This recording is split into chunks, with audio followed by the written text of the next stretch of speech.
asalaamaaleykum mbokk yi ñu leen nuyu ku nekk tuuram ak santam di leen dalal fii ci studio iRadio ITV comme nañ koy ci faral def bëccëg bu nekk am rendez-vous ak yéen bu heure bi jotee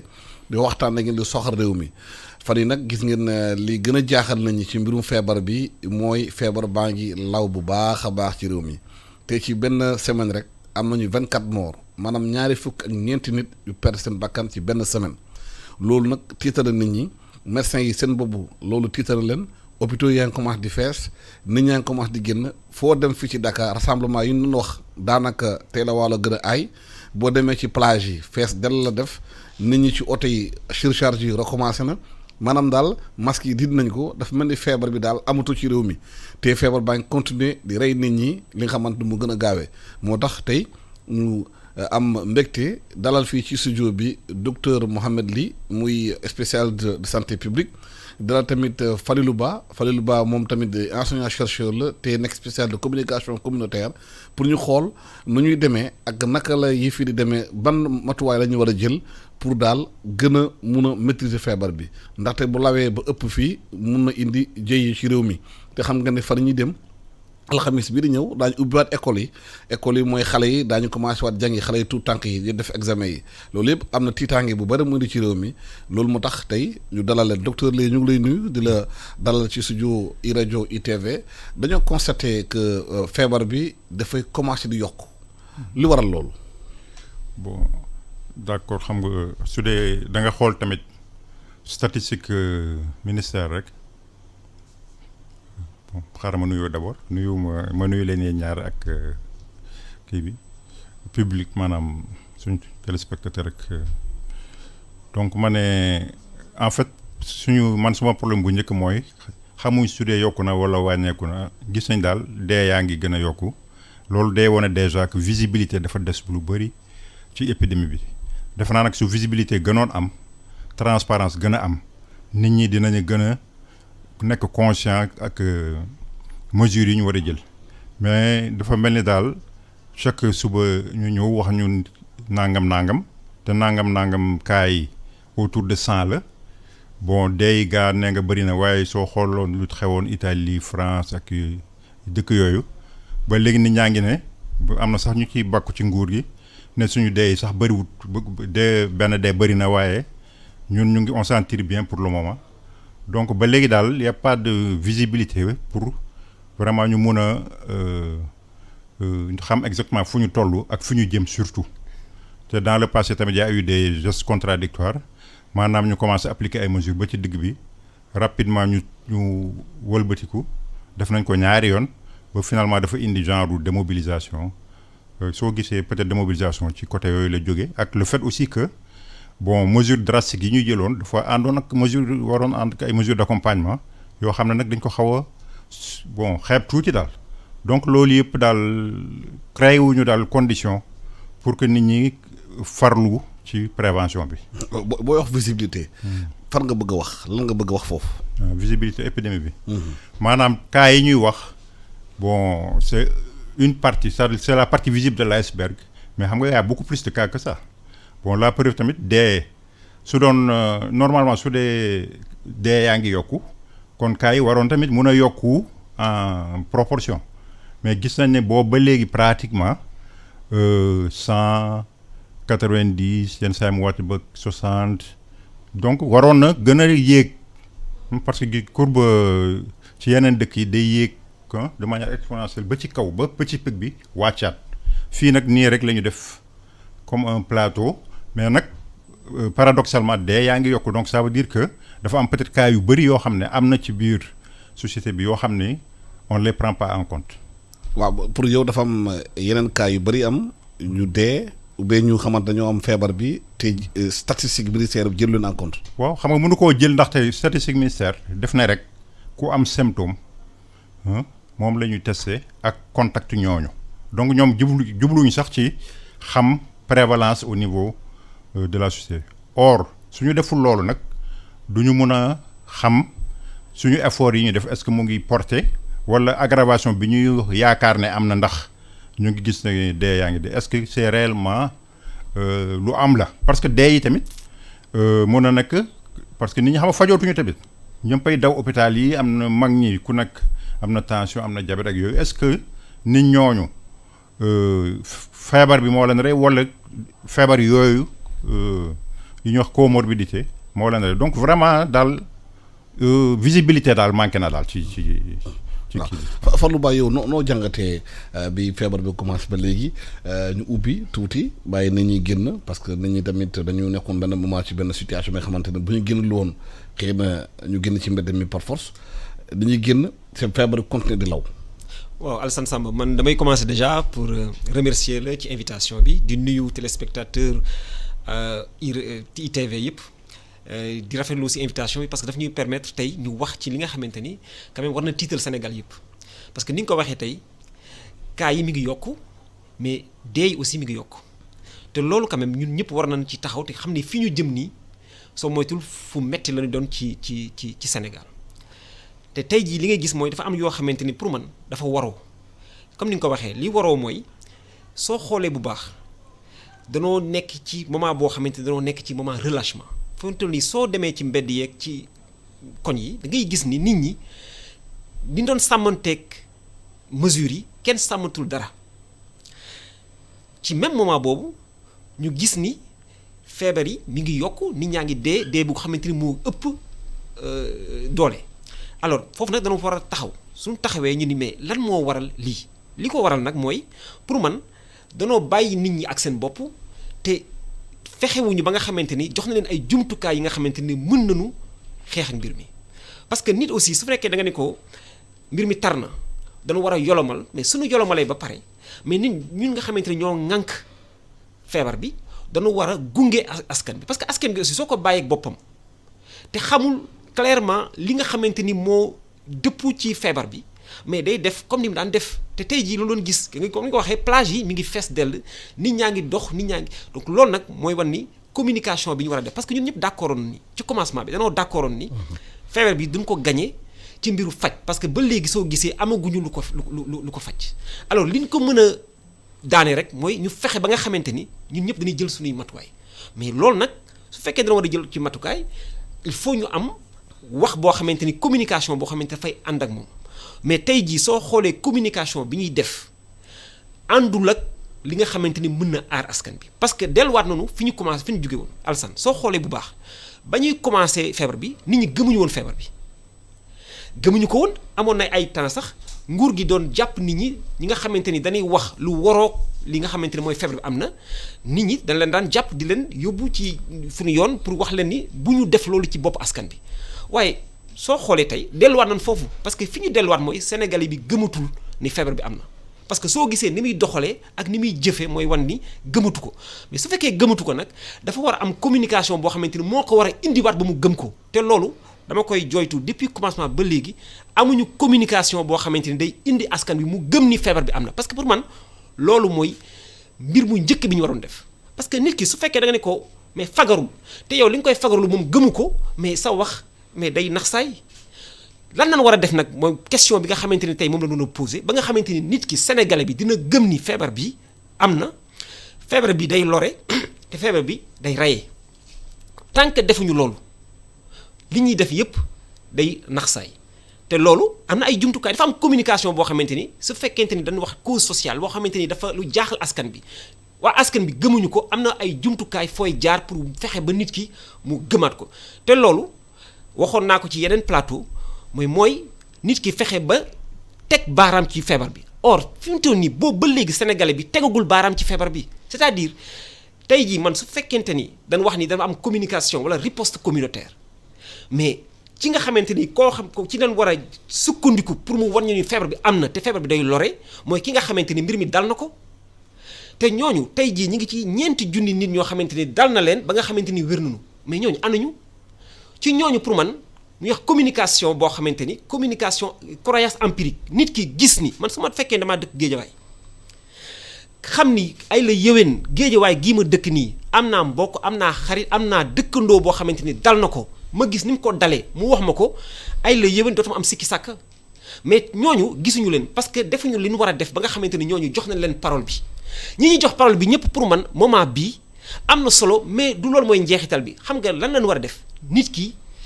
xam lu wér ni feebar bi am na pour mu xam lu wér ni feebar bi am na nag il faut mu gis te loolu dafa ànd ak riposte communautaire xam nga suñuy wax riposte communautaire mooy communauté bi moom mooy yor mbir mi alors communauté bi mooy kan mooy su ma ñëwee Guédiawaye Cheikh Wade fi ma dëkk ma gis ni mais kii am na ko te man ak moom ñoo dëkk mais ana ñooñu te tey jii ci dëkk yépp ñuy wër Sénégal am na kaay am na ñoo xamante ni am dal na leen am na ci ñoo xamante ni fër ci mais ci ñooñu lañu war a génnewaat jox leen parole bi balaa ñuy jox keneen parole waxuma ne war ñuy jox keneen parole de mais ñooñu dañ leen war a fësal ñu waxtaan nit ñi nag li ñuy wax soo waxee loolu rek ñu ni waaye soo waxee loolu da ngay tiital nit ñi ñu am bord de compte stigmatisation déedéet xam nga stigmatisation fan lay amee su fekkee benn nit la wala ñaari nit mais su fekkee junni nit la su fekkonte ni Géejawaay bi ma dëkk junni nit wala téeméeri nit génn ne am nañ ko mais finalement day nekk loo xamante ni day nekk nit ñi dañ koy gëm ni am nañ ko te kenn dootul boddi nit parce que mënuñu boddi téeméeri nit ci benn quartier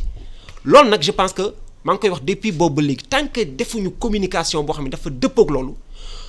duñu gañeegum combat bi parce que nit ki balaa nga naan ko fagarul il faut mu gëm ni lii ngay koy wax mu fagaru ko mën na koo dal te tey soo dégluwaatee Sénégalais yi duggaat seen biir laajtewaat leen dañuy wax ni mais feebar bi ñu ngi ciy am sikki sàkka comme ni ko docteur li waxee parce que danoo am ay gestes yoo xamante ni gestes yi dafa contradictoire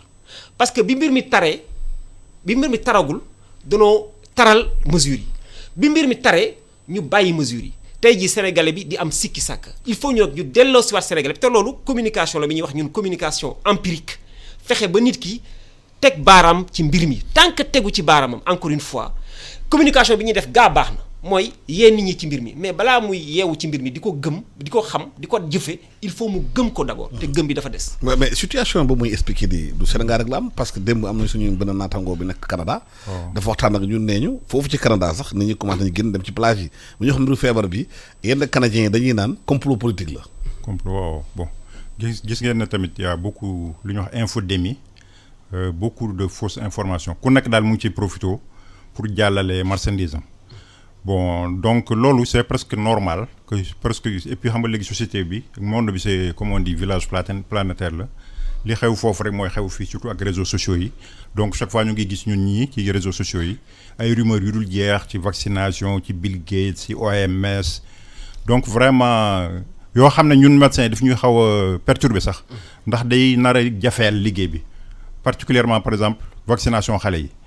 suñu tiitalee nit ñi ba ñàkkatuñu seen doom yi donc feebar yoo xam ne dafa disparaître woon day ñëwaat.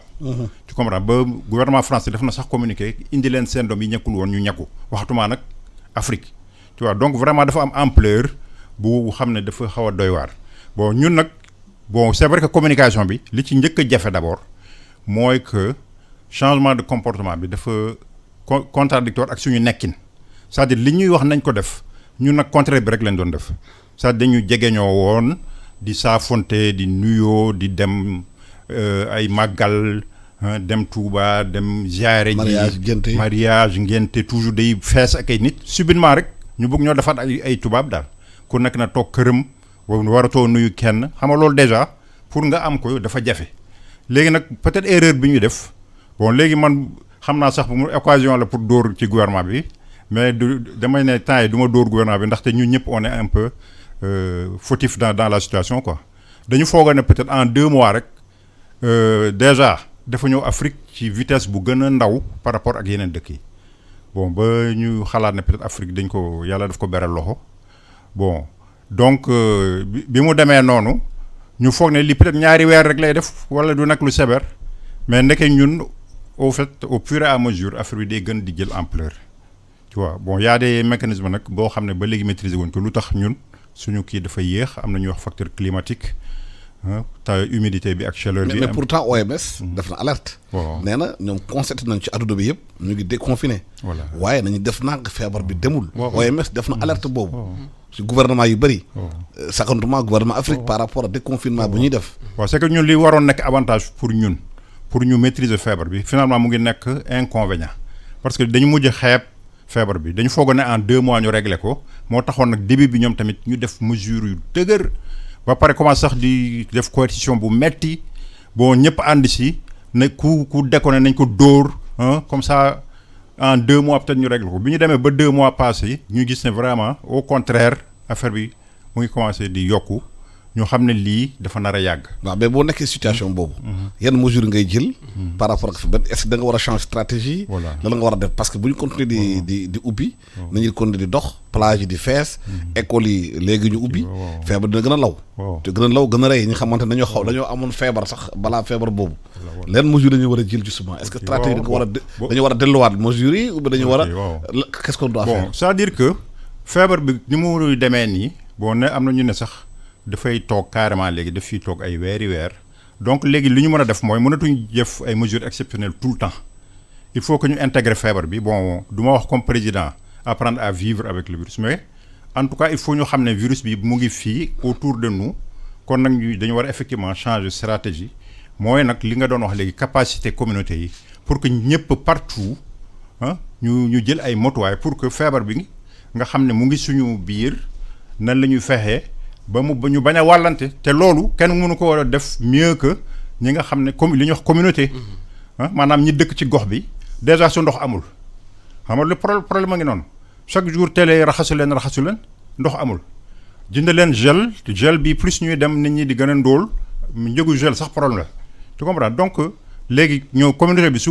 booloo xanaa dinañ ci am ñu xaw a tane ñeneen ñi au moins ñu fexe ba nit ñi am ndox am saabu am gel am masque bon léegi ñun li ñuy proposer approche communautaire bi dañuy bëgg sax mu gën a sori cas yi nga xam ne des jeunes de 30 ans 40 ans yoo xam ne feebar bi sonalu leen pourquoi ñu leen di yóbbu dalal jàmm nga xam ne hôpitaux ultra moderne mun nañ ne sax niveau 4 dem yóbbu leen foofu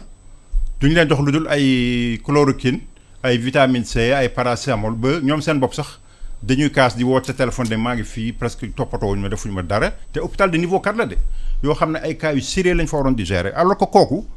su dul woon ragal feebar bi rek ci poste de santé bi bon dem nañ sax ba léegi ñoom écarté wuñu idée que yow nga kii sax positif toog sa kër sol masque éviter sa dëkkandoo yi pour bañ leen wàll cas yoo xam ne du sévèrul tamit nga traité ko au niveau du poste santé tu vois donc ñu delloo ko daal communauté yi mu nekk rek loo xam ne lu bees la gaa bett nañu ñun ñëpp nag àddina bi bett nañu mais léegi ñoo xam ne dañ ko war a sóoraale que su dee yow sa bos sévèrul da ngay dem ci infirmier bi toujours nag ñu jël def suñu mesure barrières yi am nañ tamit personnel communautaire bu bëri ay ASC ay relais communautaire ay bàjjenu gox tu vois ay personnalité bon lu ñuy wax personnalité communautaire donc ñooñu ñëpp mën nañ leen utiliser bon pour feebar bi ñu xool nañ koy waree ndomba daal nañ koy encercler loolu mooy avenir mais ñu fii nag toujours tamit gis nañ ne tout se passe au ministère ou bien au gouvernement toog di xaar leneen décision lañ jël alors que ñoom en fait au contraire dañu gën a jafeel xeex bi décision yi ñu jël moo jaxase nit ñi finalement quoi donc ñun suñu dans nos communautés ñun ñoo war a xeex feebar bi au niveau communautaire léegi nag ñoom dañu war a accompagner nag tamit parce que soo nee am naa 1000 milliards ñii nañu banque mondiale joxe na xaalis etc wax xaalis boobu lu tax nag nit ñi di kaas ñun amuñu dara di mënuñu dund tu vois donc il faut que xaalis boobu ñu dugal ko ci nit ñi boo ñu personnel de santé bi ñu protéger leen correctement jox leen ay masques ñoom tamit am na ay médecins yoo xam ne fayuñu leen xam nga loolu déjà c'est inimaginable ñu nekk ci pandémie bu compliqué ni bon médecin bu ci faj am na risque sax ñu déjà moom maa ngi dégg tey suba ci rajo bi 5 médecins dee nañu Zaïre ci faj feebar bi ndaxte amuñu mesure de protection donc vraiment il faut ñu xam ne feebar bi bien que peut-être ndànk la commencé fii mais feebar bu sérieux la boo xam ne c'est mortel donc moyen bu ñu am fu mu ne nii même sax lutte politique bi scandale yi yooyu yëpp ñun fu mu ne nii ñun lii rek la ñu waroon toppatoo ba maîtriser ko ba pare dellu nag ci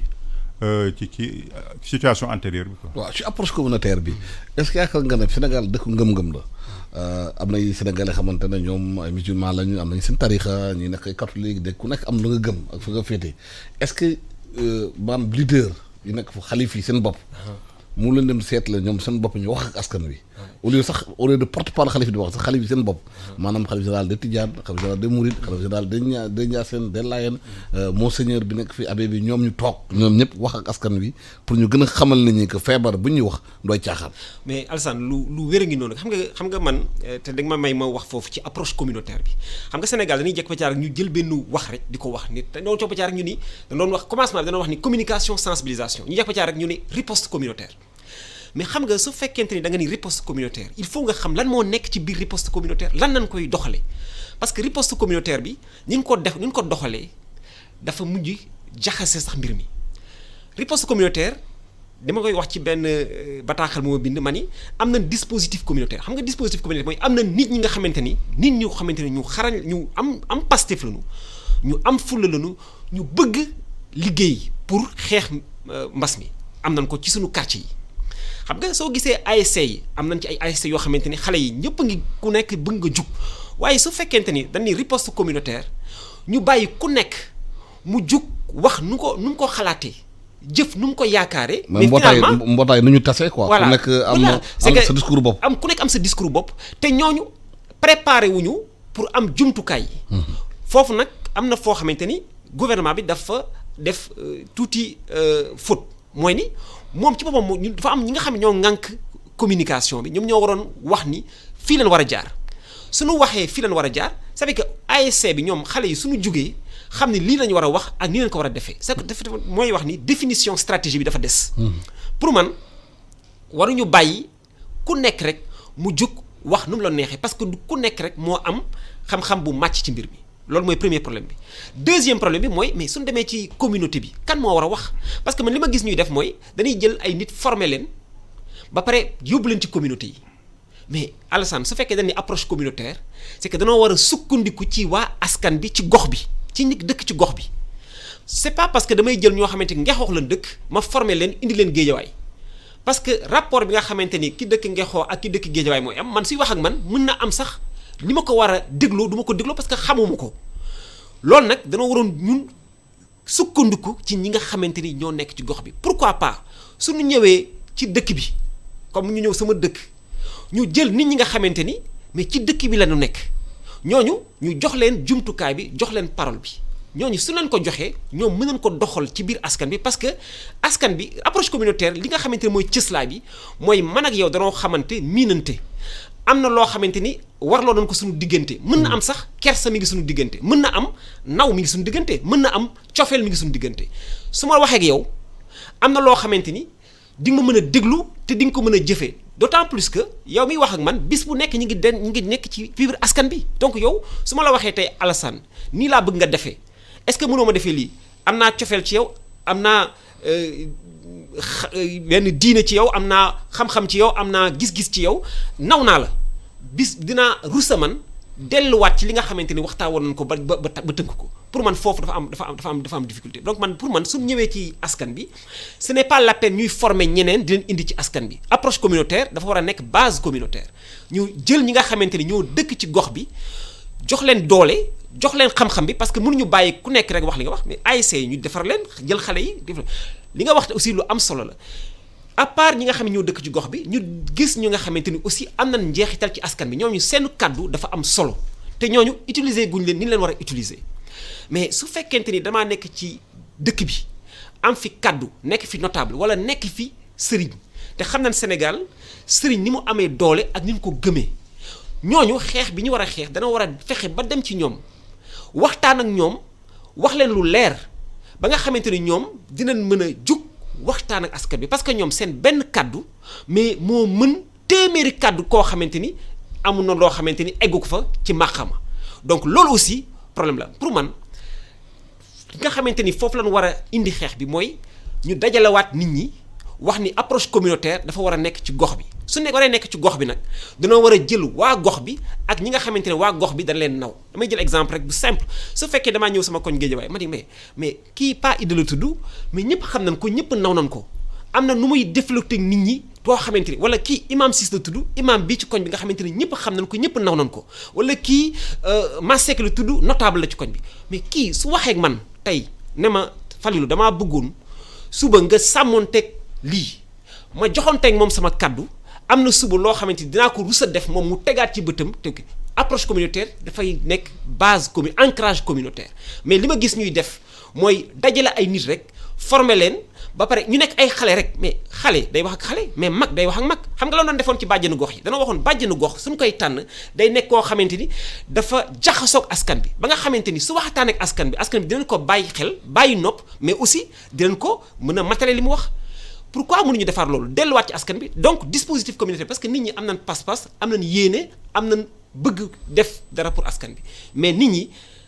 premièrement xamuñu nu ñu koy defee parce que loolu du seen métier su fekkee ASC bi am nañu yéene def pour def approche communautaire te xamuñu lu ñu war a wax mën na am li ñuy wax day waroog li ñu waroon wax su fekkente ni xale yi jigéen ci koñ bi danoo bëgg a def dara pour approche communautaire te kenn donc dañoo war a delluwaat ci askan bi former askan bi jox leen jumtukaay yi nga xamante ni moom lañ war a waxee ñu wax ak askan bi parce que ñooñu dañuy nekk ak askan bi di déggante ak askan bi jox leen benn gëdd am fu ñu leen teg naw leen suñu waxanteeg ñoom jëflanteeg ñoom peut-être que suba dana ko mën a def mais il faut ñu delluwaat ci approche communautaire jox ko contenu parce que pour man approche communautaire rek te amul contenu aussi du am njeexital donc pour man problème boobu communication de proximité boobu ñan ñoo ko war a def ak nan ko war a defee kenn bindu ko suñ ko bindul nag day indi sikki sàkk encore une fois te soo xoolee bu baax mais communication bi nga xamante moom la ci doon nit ñi doon def dafa fi mu toll nii na sax dafa mel ni ñi nga xamante ñoo ngankoon communication bi mais defaduñ communication parce que communication bi soo xoolee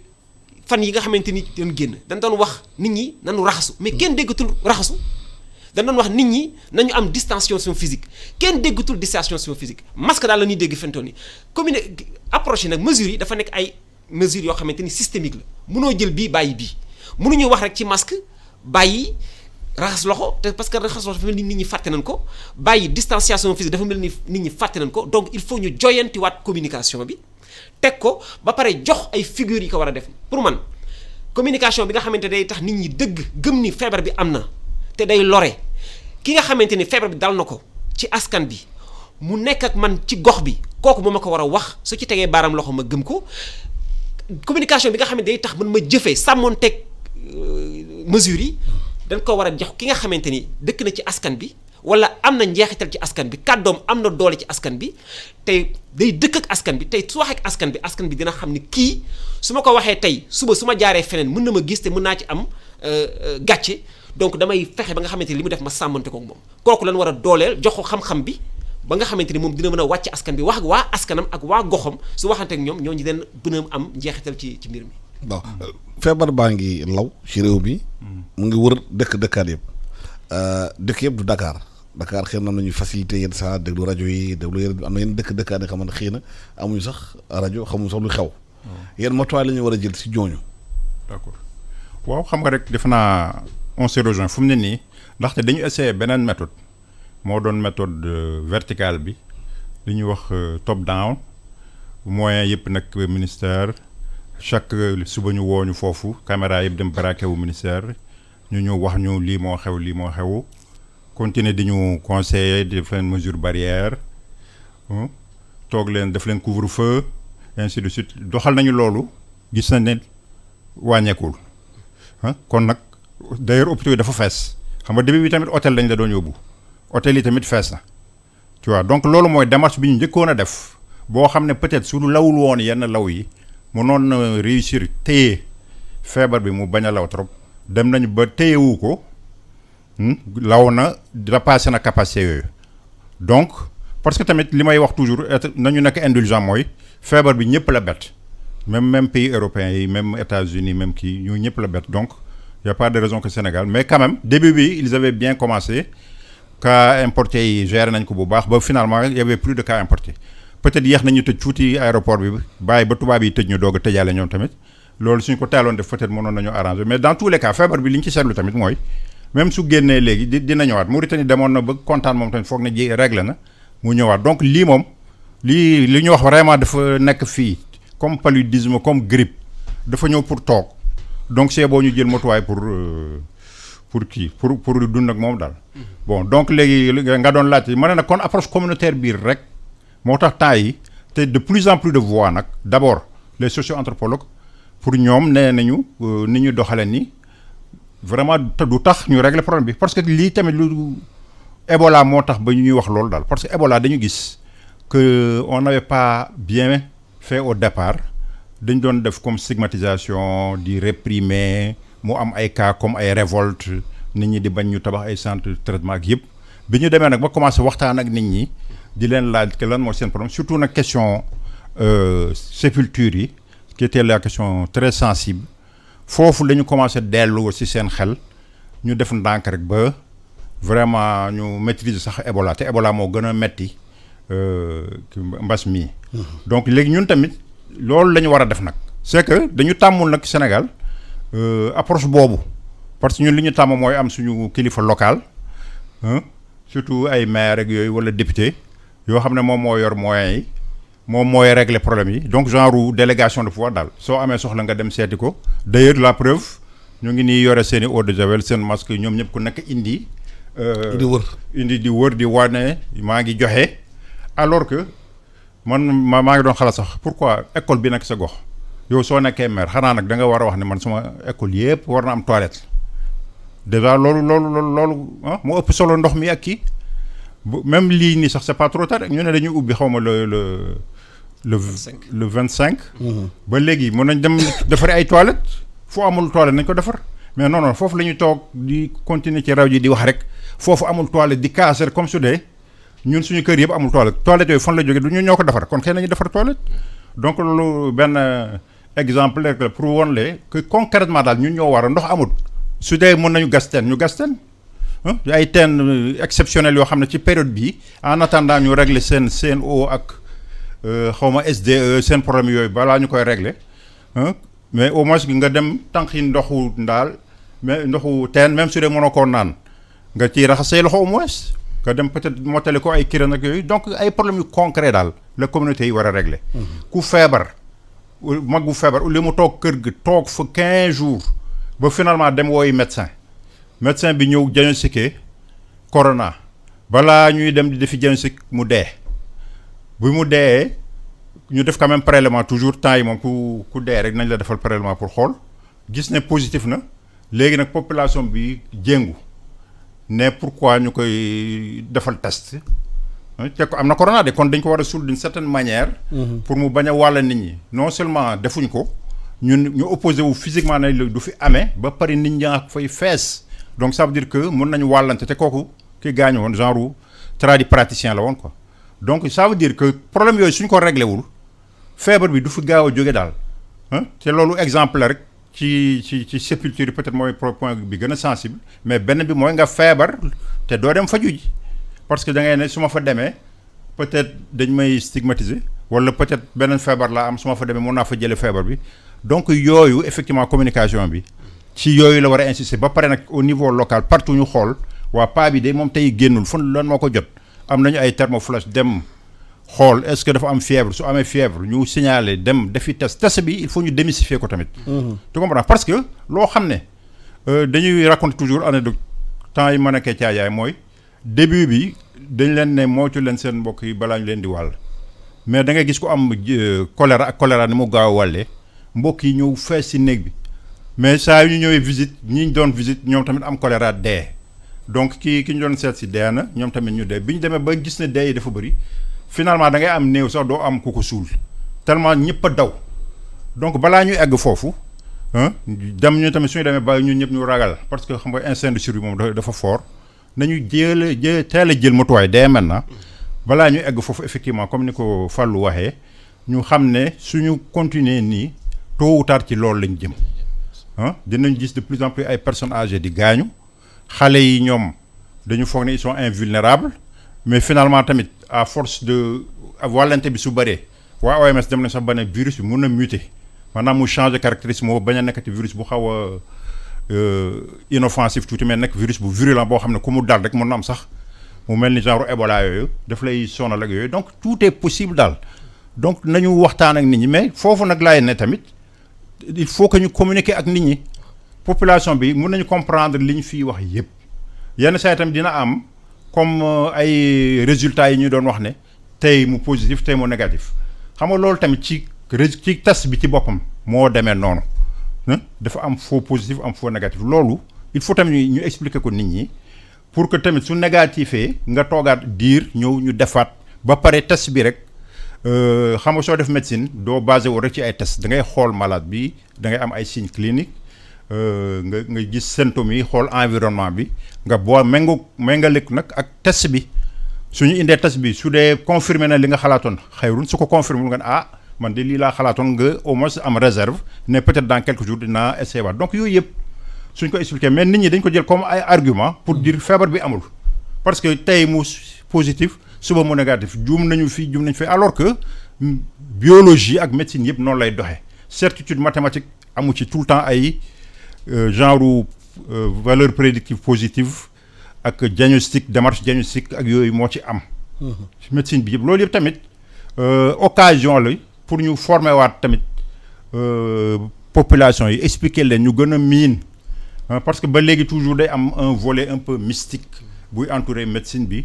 donc ba gisoo su ngeen wax sëriñ sax quelquefois damay xalaat ne ñoom dañu xalaat ne sax ñaan yi dina tax nga mucc bon mais su dee dañ lay ñaanal nga boole kook masque ak raxas loxo ak kii xam nga kon dina gën a efficace. mais su dee da nga wóolu ñaan bi trop ne ñaanal na ma rek jaratul sax may jël matuwaay kon finalement yaa ngi boole sëriñ beeg yàlla sax ndax dégg naa xaw ma prophète bi am na ku newoon day chameau am da koy bàyyi noonu rek yàlla dina ko surveiller prophète ne takkal ba pare après nga dénk ko yàlla moo gën a wóor. donc fii tamit da ngay jël say matuwaay ba pare léegi nag ku nekk ak li mu gëm nag tamit nga dolli ci li nga gëm tu vois donc moo tax. am na jublu amoon xalaat nee na. puisque nit ñee continué feebar bi amut ba di si jiix jaaxe est-ce que waruñu yóbbu ay télévision. dem ci hôpitaux yi fu ñu maanaam tëj nit ñi fu nit ñi nekk ñu ne hospitalisé la ñu feebar ñooñu sax bi def mu témoignage seen lit d'hôpital xëy na bu ñu waxee man mi diw fi laa nekk feebar bi moo ma dal maa ngi ni ci hôpital xëy na waxtaan ba bu amee bu nañuy gisee daañuy xam parce que bu ñu gisee appareil yi ñu ak yooyu mun naa mu weddi gis bokk ci. waaw xam nga tamit du toujours rek won nañ la rek parce que sida bi amoon na fi. te ba léegi sax am na ñu gëmul sida parce que sida am na fi bon ñuy wax nit ñi nañ jël préservatif wala yu mel mais gëmuñ ko daal donc ku xas ba def déni ci boppam nee nañ mu jigéen mun na ëmb sax ne ëmbuma mu def ci xelam te effectivement pour moom ëmbul quoi donc déni ci doomu aadama dafa fort. donc problème bi mooy surtout éducation. tu vois que c'est-à-dire niveau ñenn ñi am yenn niveau yi peut-être ñooy mën a raisonner d'une certaine manière mais su dee yow am nga un certain bagage. jàngal nañ la formé nañ la xam ne lii par exemple sibiru yoo moo koy joxe suñu reyee yooyu dina wàññi sibiru bi su dee noonu ngay raisonner ci sa vie nga xam ne lii tamit doomu jàngoro moo koy joxe boo xam ne maa ngi nii di wax peut-être li may wax maa ngi fii def ay virus noonu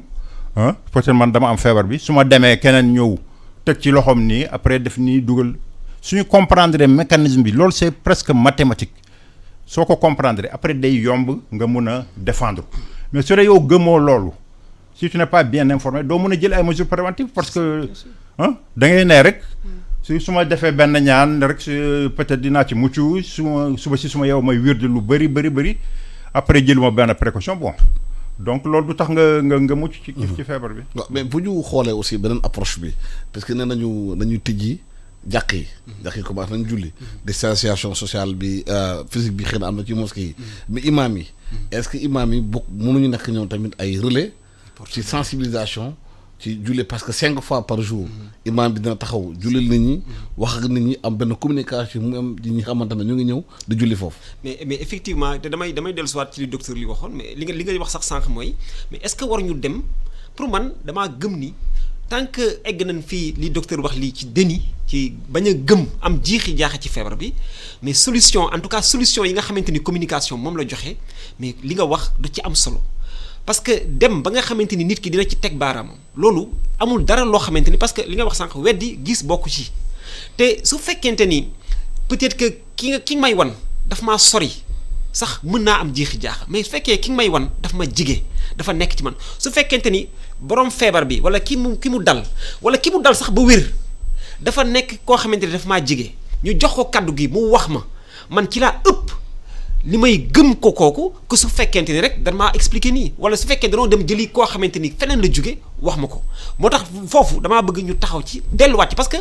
fi ñu egg nii ci feebar bi mooy fan jóge woon mooy nit ñi dem ba nga xamante ni gëmatuñu feebar wala gëm-gëm bi wàññeeku na donc il faut ñu delloo si waat ni feebar bi am na pour que ni ñoo feebar bi am na nag li may wax encore communication bi dafa war a nekk ci croyance empirique croyance empirique mooy nga fexe ba teg ci sa baaraam ni nga ci mën a tegee sa baaraam nag amul beneen mbir boo xamante ni lu dul indi nit ki nga xamante ni dal na ko wala nit ki nga xamante ni am na ci ay tolof-tolof moom mu expliquer ma parce que kooku kàddoom moo gën a fort que benn nit rek boo xamante ni daf may expliquer te moom dalu ko. te mais problème bu ñu am léegi Sénégal mooy ñi xamoon ne feebar bi daan na leen ba pare. ñoom dañuy nëbbatu. voilà mais parce que dañuy yaakaar askan wi leen stigmatiser indi leen wax loo leen ci mbooloo mi pour ñu convaincre ñoom feebaroon nañu. problème la. mais loolu nag mooy combat bi xam nga combat bi su fekkee dañ ni combat communautaire la. te askan bi dafa war a bay waaram ci feebar bi mais ñooñu ci lañ doon war a fexe ba indiwaat leen devant de la scène fexe ba joxaat leen kaddu gi ni ñu koy defee nag mooy demaat ci ñoom expliquer leen ñu war a yoo xam ne dañoo am contribution citoyenne kenn du leen ko forcer mais dañ ciy waxtaan ak ñoom ba indi leen te encore une fois su dee kenn la wala ñaar ci koñ bi mën na néew ñooñu ragal mais su dee fukk la ñaar fukk téeméer ci koñ bi mais ñooñu dinañ am doole gis nga li ñuy wax ci sida mais sida ba léegi am na problème mu nit ñi gëm ko mais parce que ba léegi aussi du ku nekk rek koo gis rek mës na gis ko am sida xam nga ki gis am ku sida ak dégg ne sida am na ak gis koo xamante ni am na sida ba sida faagaagal na ko mais loolu loo xamante ni lawul ci askan bi la te loolu il faut ñu egg foofu damay wax souvent que ne gis nga feebar bi ba ñu commencé même Europe ba ñu ko commencé woon mais dafa gis ni nit ñi teguñu ko woon fi ñu ko waroon teg waaye gis nga Italie bi ñu commencé wane keesu néew yi ñu tegaloo mais nit ñi dañoo amaat beneen gis-gis ci feebar bi ñun nag waruñu egg foofu mais ñi nga xamante ni yàlla dimbali na leen ba ñu am feebar bi bu wér mais ñooñu na leen delloo kàddu gi ñu waxataan ak askan bi te ñooñu su fekkee lu mu gën a law gën a am njeexital ci askan bi encore une fois tant que eggaatuñu foofu man ragal naa ni nit ñi dina continuer am jiixi jaaxa feebar bi am na wala feebar bi amul te encore une fois li nga wax noonu mais riposte communautaire bi mais dafa war a nekk comme li ma la waxoon sànq ci communauté bi li ma wax lu am solo la mooy mais imam yi mais ñooñu ay nit la ñoo xamante ni seen kaddu dafa am doole imam du n'importe qui ci société bi mi ngi mel ni prêtre bi du n'importe qui ci société bi am na noo xamante ni nit ñi teg nañ ko fa am na dégg-dégg boo xamante ni nit ñi déggal nañ ko am na naw boo xam ne nit ñi naw nañ ko am na rus boo xam ne nit ñi rus nañ ko mais kooku nag su fekkee dafa jël fexe nañ moom parce que ñun loolu la quoi dañoo fexe ba ñooñu ñu jox la c'est pas ñun ñi nga xamante ni ñooy defar communication bi ñoo war a wax encore une fois ñun ay sachant la du xam na ni tëggee communication bi mais ñun suñu kàddu mais demul fenn man mën naa la wax ni fii lañ war a jaar pour teg anam yi mais man en tant que Falilou peut-être que sama koñ nit ñi ma fa xam bëriwuñu wala sama kàddu eggul ci ñooñu mais su fekkee damaa jël nag li ma war a wax ak ni ñu ko war a waxee teg ko ci loxo imam bi wala teg ko ci loxo notable bi nga xamante ni nit ñi rus nañ ko déggal nañ ko xam nañ ko te nit ñi miin nañ ko mu ñëw ba ci yow ne la man de damaa bëggoon ñu jaayante parce que pas bi lu ci am solo la gis nga feebar bi li ñuy wax sànq li tax mesures yi ñu jëloon yu njëkk pour man rafetlu ma ko woon mooy mesure draconienne yi gaa baax na waaye gis nga mesure boo xamante da ngay bundu xatal nit ki soo ko gisee du yàgg parce que nit ki day toqi c'est-à-dire soo nee ma bul def lii soo ko defee ma teg bant sa kanam pour dóorlu ko waaye mën naa def li ma wax tant que maa ngi gis bant bi mais bis bu nga xamante ni bant bi jóge na fa damay delluwaat ci la ma nekkoon wala sama bundu xatal bu metti damay dem ba càgg ma toqi ba pare jàmmarloo ak yow moo tax tey jii li nga xamante ni moom lañ war a def te docteur li wax na ko mbir mi dafa comme que dafay dëkk ak ñun danoo war a am jikko yoo xamante ni day méngoog loolu ba pare ni ñuy wax ñun ci suñu kàllaama changement instituant mooy soppi jikko boo xamante ni day sax dàkk pour mu sax dàkk nag nen rek lañ ko mën a jaare mooy fexe ba nit ki jël pas-pasam pour mu jël pas-pasam nag il faut ñu waxtaan ak moom man ni ko yow gëmloo ko ni moom dafa war a jël ay matuwaayam te matuwaay yooyu su gisee policier dina ko def su gisee gendarme dina ko def gis nga Alassane man ak yow suñu waxtaanee ci Sénégal nga xamante ni suñu diine dafa am fu ñu tënk suñu aada am fu ñu tënk mooy wax jël dogu xas ne man dinaa def lii ci ci kanamu mbooloo ci kanamu pénc mi am na lu bëri loo xamante ni jomb naa ko di ko def ñu ki foofu nag lan war a yóbbu population bi tey jii su fekkoon damaa ñëw sama quartier Guédiawaye waxtaan ak ñoom imam bi waxtaan ak ñoom wala notable bi ma sekk waxtaan ak ñoom wala Pa Ida waxtaan ak ñoom ba ñoom ñu d'accord ne man dinaa def lii dinaa jël matuwaay yii jël ko ci kanamu askan bi ñun ñëpp ñu toog ñun loolu lañuy wax communication engageante nga jël pas-pas bi ak dogu ñu xam ne ñun suñu diine ak suñu aada daf ñoo wax ni kaddu nit da koy sàmm mais loolu dinaa rus man suba en tout cas waxuma ni dina régler lépp mais dina am lu bari lu mu indi ci njeexital te dafay wax def ne loo xamante ni su ma la ko waxee tey dinaa rus suba ma def lu waroog loolu nga xeeb ma bis bu nekk dama ciy def parce que waxuma ko pour yow mais sama kaddu lay sàmm. kaddu googu nag il faut ñu delloosiwaat ko moo tax communication bi ñuy def tey communication communautaire bi communication de changement de comportement bi warul nekk nit ñi def ci télé yi raxasu leen def leen gel loolu nit ñi wax nañ leen ko gaa ba nit ñi xam ko ba finalement sax nit ñi banaliser ko danoo war a delluwaat ci communication boo xamante ni day tax nit ki jëfe or pour nit ki jëfe nag il faut ñu egg ci ñun ci suñu kàllaama li ñuy wax communication de l'engagement delloosiwaat ko pas-pas ak dogu su ma ko defee def ko samay kanamu nawle def ko samay kanamu nit def ko sama kanamu askan def ko ci kanamu koo xamante ni am na loo xamante ni naw naa ko ci rus naa ko am na lu ma ko déggal peut-être du ma wax di delluwaat mais Alassane xoolal rek saa yu nga xamante ni këru diine yi li ñu rawee su bëri askan yi mooy digal jëfe su fekkente ni man d'accord naa ni jël naa pas-pas ni dama koy jëfe daanaka da nga koy jëfe donc il faut ñu delluwaat ci loolu communication pour man foofu lañ ko war a jooyante. docteur noo mën a comprendre nañuy nan feebar bi amul. waaye bu ñu gisee ko amoon na feebar di ko daw. nit ñi bu ñuy daanoo ci marché dee léegi comme ni ñu ko faral di gis temps yi kenn du ko ñëpp koy daw. waaw xam nga tamit. nga ma ko mën a expliquer loolu. yu mel ni analyse bi day jafe daal maanaam parce que peut-être ay socio-anthropologue mën nañu defal analyse ba woon ñu exactement déni boobu ban poids la am ci comportement nit ñi. bon li ma gën a xalaat mooy peut-être stigmatisation bi ak peut-être xeeb tuuti feebar bi parce que soo demee ba ne tamit ndaw ñi presque du leen def dara. c'est-à-dire yow gëmoo feebar bi. waaye bu la waxee diw daf feebaroon nga daw ko. nga daw waaw loolu la ma ne moo tax ma ne déni bi am na fu mu eggul daal. li ñuy wax déni nit ñi gëmuñ ko du loolu genre inconscience la rek parce que dafa bëri sax ay ci suñu pratique suñu àdduna comme sol casque par exemple sooy dawal moto wala ñu ne la accident de la circulation gisoo ni mu bëree accident ak nit ñi ni ñuy dawee yenn saa yi du ñu nelaw di dawal donc dafa bëri ñun li ñu def ku ñi drogué wu ñu ne leen baaxul mais teewul ñu ngi continuer donc bëri na lu doomu aadama di def loo xam ne peut-être moom xam na sax ne baaxul mais day continuer di ko def daal donc du wax ji rek moom mooy régler problème bi quoi mais pour en revenir aux personnalités maanaam ressources comme ay imam ak yooyu imam délégué de quartier yooyu yëpp loolu buntu la rek c'est-à-dire c'est la première étape soo ñëwee di def genre plan de communication wala yu mel noonu plan de riposte yooyu préfet yi maire xam nga ñooñu ñooy kilifa yi ñoom la nit ñëpp jiital soit ci wàllu aada wala ci wàllu diine donc il faut nga boole leen ñoom d'abord njëkk a réunion ak ñoom expliquer leen problématique bi yëpp genre wut autorisation pour dugg soo xasee ba dugg nag il faut que parce que lii du yemul ci wax rek quand tu dis changement de comportement mooy dañu war a changer doxalin bi maanaam soo ne masque raxas loxo ak yooyu dafa war a am ay ndaw yu dem ci kër yi di xool est-ce que ñii am nañu masque ak même ni ñu dëkkee su dee dëkk foofu dafa xat trop te ñun xam nga dañu am plan suba ak jàmm ku da ngay nekk asymptomatique ñu bàyyi la sa biir kër bon wala nga nekk négatif xamaguñ su dee di nga nekk positif ñu bàyyi la sa biir kër nga war faa toog donc su dee kër googu dafa am fanweeri nit xam nga foofu du neex a toog. parce que tam nga wàll ñeneen ñu ne bon communauté bi na fexe wut benn bërëb comme ay centre socioculturel wala feneen fu gën a yaatu ñu ber tout non cas contact wala yu mel noonu foofu wala cas asymptomatique donc ay gestes pratiques la ñu def parce que tamit suñ ko defee parce que dafa am lu ñuy wax coefficient de reproduction bi boo xam ne ça dépend du nombre de contacts bi ngay am yow ak risque bi nga am par exemple léegi ñun on est un peu loin tu vois donc risque bi wàññi nañ ko mais si on était trop proche dañu gën a yokk risque yi ak période contagiosité ki nga xam ne moom dafa am feebar bi donc suñu joué ci facteurs yooyu dinañu dem ba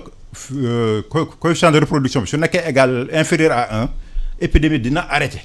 mais il faut ñu toll foofu pour ñu toll fa nag il faut ñu superviser contrôler ay tâches précises yoo xam ne nit ñi dañu war a am masque dañu war a am lu ñu raxase seen loxo si dëkkuwaay yi dafa war a vraiment warul am promiscuité bu ëpp ku xas nag ba fa nekk nag positif sax moom dañ ko war a seppi ber ko yóbbu ko feneen foofu nag lay waxuñ ci loolu mooy test yi nag dañu test mooy première arme pour ñu mën a xàmmee kan moo positif kan moo négatif su ñu xamee ne positif nga ñu seppi la xam nga confiné benn nit moo gën bëgg a confiné am na sax ñu commencé ne nañu confiné waat ma ne confiné waat boobu tam ci problème ci émeute sax lay mujj. bi yow noonu xam naa rek foofu la ñuy jaaree def révolution benn yoon mais mënatuñu confiné mais nañu confiné nit ki maanaam kenn ki ñu gis ne moom dafa positif ñu ber ko suñu commencé di seppi ñooñu di leen wàññi di leen seppi benn su yàggee rek bon waxuma dina disparaître mais dina nekk niveau boo xam ne du ñu tere continuer dund. mais est-ce que yaakaar aussi dañu war a généraliser test yi. waaw test moom suñ ko bon gars yi defe naa y a des problèmes financiers et techniques qui font que on ne peut pas généraliser mais en tout cas war nañu mën a par exemple def échantillonnage aléatoire pour mën a am une meilleure idée fan lañu toll parce que tamit sooy xeex baax na nga xam fan ngay jóge ak fan nga jëm te su président suy wax ci dossier yu dëgër la ko war a teg mais warul ay talibé waruñu manifester fii à gauche ay transporteurs sànni xeer à droite rek nga jël sa micro ne li ma nation yi bàyyi naa ko loolu warul mën a nekk daal. il faut ñu indil ko dossier mu étudier xool risques yi tout le pays est en train de courir mu basé ko ci loolu pour jël ay décisions waaw loolu. Fallou mais en fait dama bëggoon wax ni gis nga li docteur li wax ni dañu war a jaar ci imam yi mais ak ci préfet yi mais dafa am ñoo xamante ni ay porteurs de voix lañu c'est-à-dire préfet yi mën nga nekk maire ci dëkk bi te yow sa kaddu eggul fi nga xamante ni ci jeexital askan bi la. moo tax nag ciblage dafa baax ñu xool ci askan bi man loolu dama kaa gëm ni. ñan ñoo war a am kaddu goo xamante ni mais man mën naa nekk. parce que mën nga nekk ci maire. voilà ba nekk préfet ci maire. moom beneen Samba Boy ba fa nekk bu waxee. moom leen gën a déglu population bi la leen gën a déglu ko yow maire bi. moo tax nag gis nga maire bi day nekk rek porte d'entrée préfet bi man pour man autorité administrative yi ak autorité locale yi ay porte d'entrée lañu comme ni ko docteur li waxee mais nag gis nga au cœur il faut ñu jël ñi nga xamante ni ñoom ñooy les leaders d'opinion ñi am charisme ñi nga xam ne am nañ représentativité ñoom seen wax dañ koy déglu ba pare dañ koy saafonte nañu ak kii mais mën nga nekk ci koñ yow am fa ëpp fa xaalis ëpp fa daraja mais yow sa kaddu eggul foo xamante ni kaddu koo xamante ni moom la ñëpp jël moom la ñuy déglu moo tax nag pour man il faut ñu delluwaat ci ñooñu fexe ba nga xamante ni ñooñu ñu fësal leen mais su leen fësalee jox leen ba pare nag man pour man du leen fësal rek bàyyi leen dañ leen di fësal ba pare ñooñu nag lan war a former wax leen nag gis nga soo leen demee ci askan bi lii nga war a wax li docteur bi wax lu am solo la gis nga tant que ñi ngi yaakaar ni suñu waxee ak nit ñi wax dina indi jëf ñi ngi nelaw. day de problème. non day parce que jëf. da nga koy vérifier. dañ koy vérifier ak ay actes c'est-à-dire mënuñu rek di wax ni def leen masque yi wax nañu téeméer yoon def nañ ay affiche dem nañ ci télé yi wax na li science wane. mooy ni xam taxul a jëf. moo tax gis nga communication boobu nga xamante ni day kii waxuma bon na de ñu wax nit ñi geste barrière yi nii la su fekkee da nga am feebar bi lii la loolu baax na waaye loolu benn étape la rek ci communication bi nga xamante ni mooy tax nit ki jëfee communication boobu dafa war a nekk communication de l'action pour man communication de proximité la tey yàlla dimbali ni rassemble yi ñu mais nanu dajale askan bi jox nit ñi jox kaddu ñi nga xamante ne ñoom ñoo am kaddu bi nga xamante ne mën na influencer population bi. mais li inquiété nit ñi léegi mooy dafa may groupe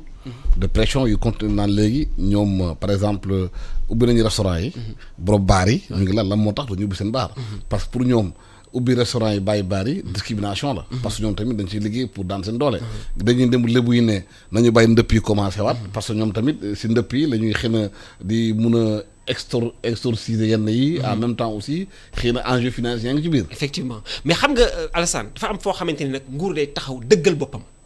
c'est-à-dire mënuñu toll fii ci feebar bi gis li ñu dëgmal nga xamante ni amul dara loo xamante ni loo xamante ni mën nañ ci rafet njort parce que nit ñi ni feebar bi di avancé ak nit ñi di faatoo war nañ delluwaatu suñu xel ñi nga xamante ne ñoom nekk ci bopp réew mi war na am ay décisions yoo xamante ni décision politique la man d'accorduma bu baax que ni mën nañ dóoraate parce que dóoraate encore une fois mën na indi benn njeexital ci benn moment waaye mënul sax dàkk parce que nit ki nga xamante da nga koy dóor pour mu def ko mais li nga xamante ni nit ki da ko jël pas-pas mais nanu fexe dem ci ñooñu wanewaat feebar bi fi mu toll ak fi ñu dëgmal pour man loolu lu ci am solo la li ñu wax nag sànq ne masque yi ak gel yi loolu ay procédé de facilitation la xam nga procédé de facilitation mooy li nga xamante ni su ma nee nit ki na soppi jikko nan laay def ba nga xamante ni nag li muy tax muy soppi jikko mu yombal ko c'est-à-dire soo nee ma mais da nga war a raxas loxo naa fexe ba nga xamante ni dama lay jox gel bi nga ko war a raxasee su ma waxee da nga takk masque naa fexe ba nga am jumtukaayu masque yi mais loolu encore une fois loolu facilité rek li yombal mbir mi la li nga xamante ni pour man mooy cœur du problème fi nga xamante ni foofu la war a teg suñu baaraam mooy nan fexe ba nit ki suñ ko waxee ak moom mu dem jëfe li ñu ko waxee tant que jëfe amul pour man njeexital bi te fi ñu toll nii foofu lañ war a toll te lañ ci war a defaat suñu kéemtalaay kattan. gis nañ ay réew yu mel ni Chine yu mel ni Japon discipline bu fa am bu ñu waxee def leen ngay def waaw suñu réew mi fii dafa mel ni nag discipline bi problème la fii. boo waxee ak askan wi nit ñi kenn du la déglu. waaw xam nga tamit mbas mi day ñëw rek fekk li fi amoon di ci renforcer peut-être li gën a positif bon di affaiblir yi peut-être li gën a négatif mooy dañu xaw a tàmm ñun Sénégal bon. sàggan bon du question sàggan mais en fait noonu nguur yi noonu la demee boobu ba léegi daal ay genre gisoo soo xoolee phénomène transhumance bi rek. fexel noo ci génn rek quoi. fexel noo ci génn bon. donc amul esprit communautaire bu fort daal boo xam ne da ngay xalaat communauté bi par exemple dëkk boo xam ne cas yi dafa bëri nga ne dafay def ndëpp boo xam ne day gën a yokkaat nit ñi xam nga loolu suñ ko bàyyee moo tax suñ ko décentralisé woon bàyyi ko ci dëkk yooyu suñu waxtaanee seen biir di nga gis ne la raison va l'emporter nga xam ne état du jar sax mu ciy dugg bàyyi leen ñoom rek suñu xoolee ñaata cas la ñu amoon war a def rassemblement boo xam ne nit ñi dañ fay jege ñëw trop mu gën a yokk risque ñoom seen bopp dina am ci biir communauté bi ñoo xam ne nañu ajagum ndëpp yi ba ci kanam su affaire yi gën a tane ñu def ko quoi donc loolu toujours day am rek peut-être loolu tamit journaliste Sénégal mooy dañu mën a relayer lu ne te fu mu ne nii àgg nañu foo xam ne seen communication dafa war a déjà war nañu dem seeti exemple positif yoo xam ne nit ñaa ngi koy doxal pour di ko sargal di ko wone moo gën tout le temps di c'est important di wax ay rumeur rek ci mbas bi wala chaque jour ñu ne ñu dee mbas mi tamit warul nekk dee rek. parce que yeneen feebar a ngi rey. tu comprends su dee communication bi toujours soo xoolee titre journaux yi xam nga am na benn kii. dañ lay yónnee une yëpp. soo xoolee une yi. toujours mort yenn saa ñu dajale ñetti fan pour mu gën a bëri. waxuñu nag ci diggante bi ñaata jigéen yoo xam ne dañ doon wasin rek ñu dee. ñaata xale yu ndaw ñoo dee waxuñu ko de. mais ci mbas bi rek la ñuy wax léegi nag comme nan ngeen buggee ñu mun a xeex feebar bi su dee ñun dee rek la ñuy wax nañ ñu wax kay contraire bi. waa dëkk bi am na ku fa deewoon ñu nangu ñu yóbbu ko cimetière def ko selon les procédures normales pour mu bañ a wàll kenn famille bii rek moo fa dem loolu exemple bu jara sargal la mais dama bëgg a fàttali rek mais li ma bëgg a fàttali mooy il faut ñu xam ni nit ñi dellu nañ ci gëmatuñu feebar bi il faut ñu indi communication buy indiwaat gëm-gëm bi ba pare jëfe bi aussi dafa des. il faut ñu def ci loolu ci kéemtalaay kattan maa lay gërëm Fallou Ba chercheur enseignant ESEA mooy spécial de communication communautaire di la gërëm docteur Mohamed Ly médecin spécialiste en santé publique Aïssata Ndiathie ñu jox la micro bi continuer matinal bi ñu ngi di jëf